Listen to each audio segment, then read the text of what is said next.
मैं ज्योति Galva class 11th science की student आपके सामने कुछ अपने विचार प्रकट करना चाहती हूँ। गांधी जी के बारे में तो मेरे पूर्व वक्ताओं ने बहुत कुछ बताया है, परंतु मैं एक ऐसे व्यक्ति के बारे में बताना चाहती हूँ जो सादगी और ईमानदारी के लिए विख्यात है। तो मैं आपके समक्ष लाल बहादुर शास्त्री जी के बारे में बताना चाहती हूँ। लाल बहादुर शास्त्री जी का जन्म 2 अक्टूबर 1904 में हुआ था।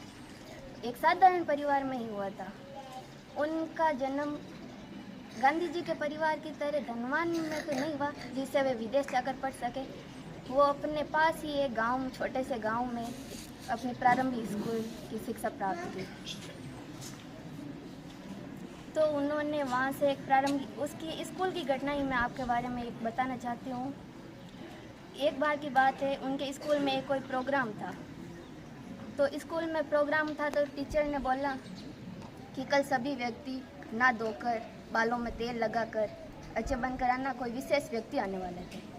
तो शास्त्री जी के परिवार में इतना तो था नहीं, उन्हें पता चला कि तेल तो हमारे कल भी नीट गया था, तो तेल लाने के पैसे तो थे नहीं।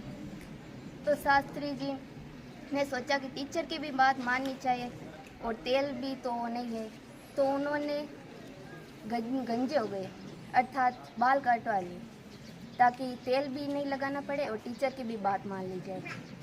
उन्होंने 17 साल की उम्र में पहली बार जेल गए और 24 वर्ष की आयु में उनकी शादी हो गई। उनकी पत्नी का नाम ललिता जी था। उन्होंने अपने कुल जीवन के 9 साल उन्होंने अपने जेल में काटे। उनकी जेल की ये घटना है वो मैं आपको बताना चाहती हूँ। एक बार की बात है, उन्होंने अपनी पत्नी ललिता जी को एक पत्र लिखा। उस पत्र में उन्होंने, उस समय की बात है, एक सभा संगठन जेल में सर्वेंट ऑफ इंडिया जो जेल में व्यक्तियों के परिवार के गुजारा के खातिर 50 रुपये प्रदान करते थे। तो गांधी जी ने पत्र अपनी पत्नी को शास्त्री जी ने अपना पत्र उनकी पत्नी जी को लिखा कि क्या तुम्हें वो 50 रुपये प्राप्त हो रहे हैं और क्या तुम्हारा गुजारा चल रहा है।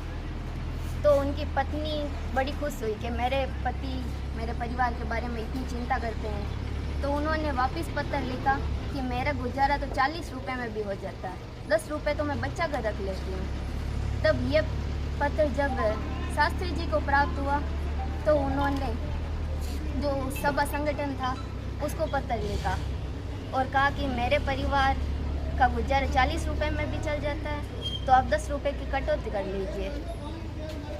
तो ये थी इनकी ईमानदारी और महानता। इसी के खातिर तो हम इन्हें बहुत बड़ा इनका नाम है और ये एक क्रांतिकारी के रूप में भी हम इनके मानते हैं। तो उन्होंने एक नारा दिया था, जय जवान जय किसान। इनका मानना था कि देश को चलाने वाले, उनकी सुरक्षा करने वाले जवान और पेट भरने वाले किसान से ही ये देश चलता है। ये पहले व्यक्ति थे जिनको मरने के बाद भारत रत्न प्राप्त हुआ। इससे पहले जीवित व्यक्तियों को ही भारत रत्न दिया जाता था। 1966 में इन्हें मरणोपरांत भारत रत्न पुरस्कार दिया गया। जय हिंद।